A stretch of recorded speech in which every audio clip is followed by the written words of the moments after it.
Strong stock और strong sector Nifty का chart देख के अभी के लिए करंट सिचुएशन में आप कैसे पता कर सकते हैं बिल्कुल रॉ नॉलेज कि आप चार्ट पैटर्न में कैसे स्ट्रेंथ देखना है आज के वीडियो में आप सीखिए। सबसे पहला काम आपको करना है कि निफ्टी का डेली टाइम फ्रेम का चार्ट बनाना है ट्रेडिंग व्यू में। और यहाँ पे आपको देखना है कि एक पर्टिकुलर एक डेट पे आपको फोकस करना है जहाँ से निफ्टी ने अपना कैरेक्टर चेंज किया हो। कैरेक्टर चेंज करने का मतलब क्या होता है?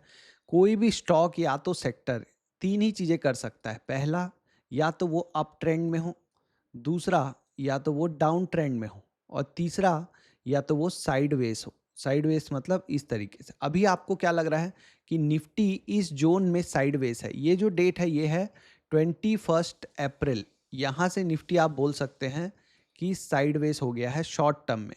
ये जो फ्लक्चुएशंस हैं इसमें आप देखिए कि ये एक जोन बन गया है जहाँ पे निफ्टी फंस गया है, साइडवेज है। अब कॉन्सेप्ट क्या कहता है कि अगर मार्केट ऊपर जा रहा हो, निफ्टी ऊपर जा रहा हो, तो आपको ऐसे सेक्टर और स्टॉक्स देखने चाहिए वो निफ्टी से ज़्यादा ऊपर जा रहे हो।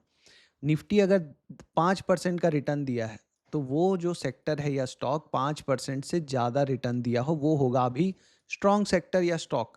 अगर निफ्टी 10% गिर गया है तो आप देखिए कि कौन सा स्टॉक या सेक्टर है वो जो सिर्फ 1 या 2% ही गिरा है इस पूरे गिरावट में।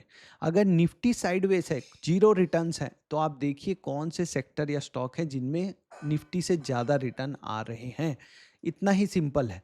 तो अगर हम इस पॉइंट से 21 अप्रैल 2026 से कंपेयर करें तो आप देख सकते हैं कि निफ्टी ने ऑलमोस्ट जीरो रिटर्न दिए हैं। जहां उस दिन था वहीं आज भी है और साइडवेज है। इसके बाद आपको वन बाय वन सारे सेक्टर का एनालिसिस करना पड़ेगा कि वो सेक्टर इस डेट से 21 अप्रैल से जहां से मार्केट साइडवेज हुआ है वहां से वो क्या कर रहे हैं।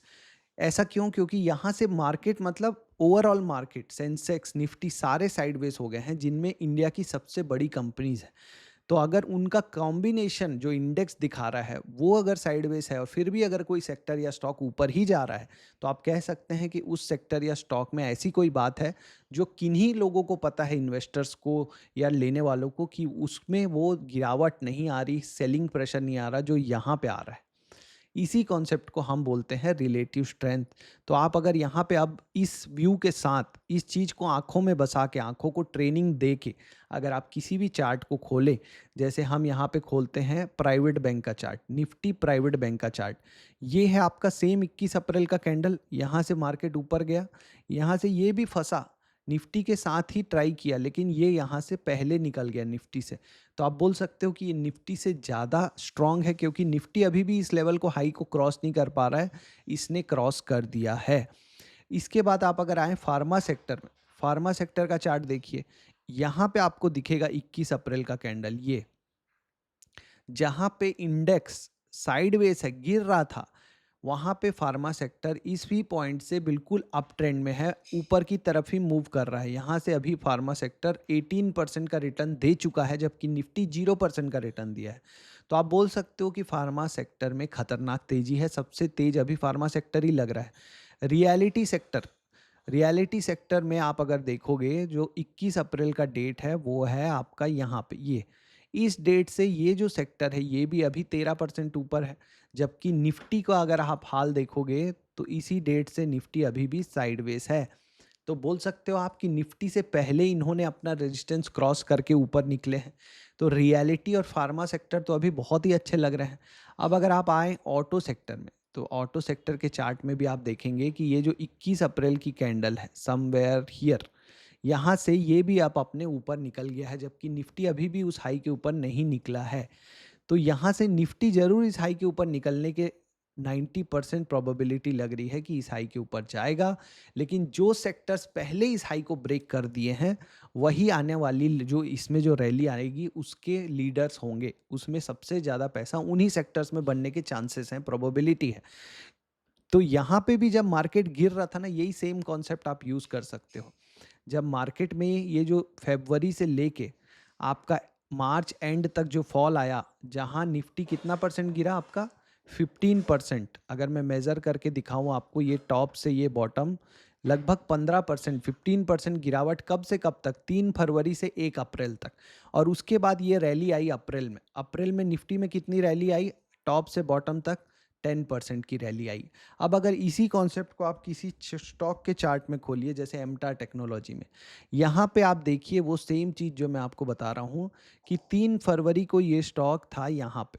3 फरवरी से लेके 2 अप्रैल तक यहाँ तक निफ्टी पे 15% की गिरावट आई थी और इस स्टॉक में आपका 10% ऊपर था। ये निफ्टी गिर रहा था इस तरीके से और आपका स्टॉक साइडवेज हो गया था, गिर नहीं रहा था। इसीलिए जब अप्रैल के महीने में, जहां अप्रैल के महीने से निफ्टी में थोड़ी रिकवरी आई 10% की, ये स्टॉक बहुत भाग गया।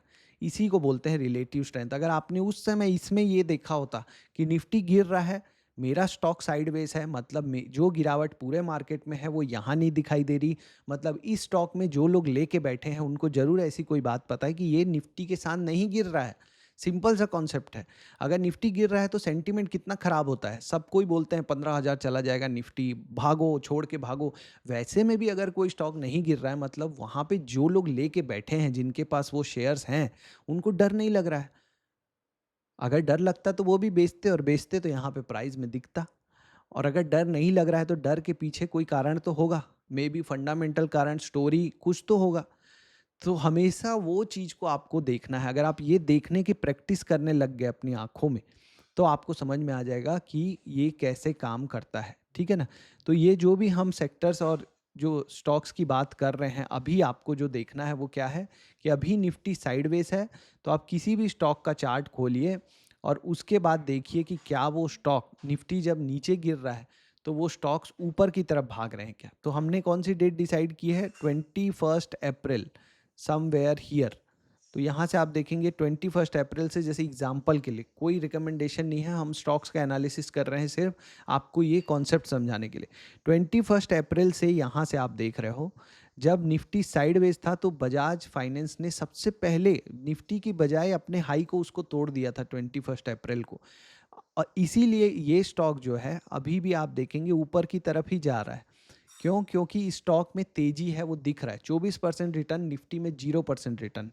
इसी तरीके से बाला कृष्णा इंडस्ट्री, यहाँ पे आप देखेंगे 21 अप्रैल का कैंडल है ये, तो निफ्टी ने अपना हाई नहीं ब्रेक किया, स्टॉक ने अपना हाई ब्रेक कर दिया है। बजाज फिनसर्व सेम, आपका 21 अप्रैल की कैंडल का हाई पहले ब्रेक हो गया है निफ्टी से। ये सब चार्ट्स आप देख रहे हैं, जो आप चार्ट देख रहे हैं उससे कुछ निकालिए अनुमान कि 21 अप्रैल यहाँ पे है आपका, अभी भी स्टॉक नीचे ही है। निफ्टी ने हाई नहीं तोड़ा है, स्टॉक ने भी हाई नहीं तोड़ा है, निफ्टी से ज़्यादा डाउन है स्टॉक। अगर आप 21 अप्रैल का जो ये कैंडल है, इसका जो हाई है, इससे अगर आप देखें तो लगभग सेम निफ्टी के जैसा परफॉर्म कर रहा है। तो ये कोई आउट परफॉर्मेंस नहीं हुआ, ये सेम एज निफ्टी हुआ। आउट परफॉर्मेंस कब होता है? जब निफ्टी से बेटर कर रहा हो आपका स्टॉक, जो निफ्टी जितना डाउन है उस पर्टिकुलर डेट से, वहाँ से वो बेटर कर रहा हो। तो इसी कॉन्सेप्ट से आप स्टॉक एनालिसिस करो, सेक्टर एनालिसिस करो, और आप देखना कि आप जो भी पैरामीटर यूज़ करते होगे उसके साथ में आप ये मिला दो, तो जो 10 स्टॉक आपको मिलेंगे उसमें से जो आप फाइनली 2 या 3 तक पहुँचते हो, उसके लिए आप ये यूज़ कर सकते हो कि मैं उसी में लूँगा जिसमें स्ट्रेंथ दिखाई दे रही है। ठीक है? All the best.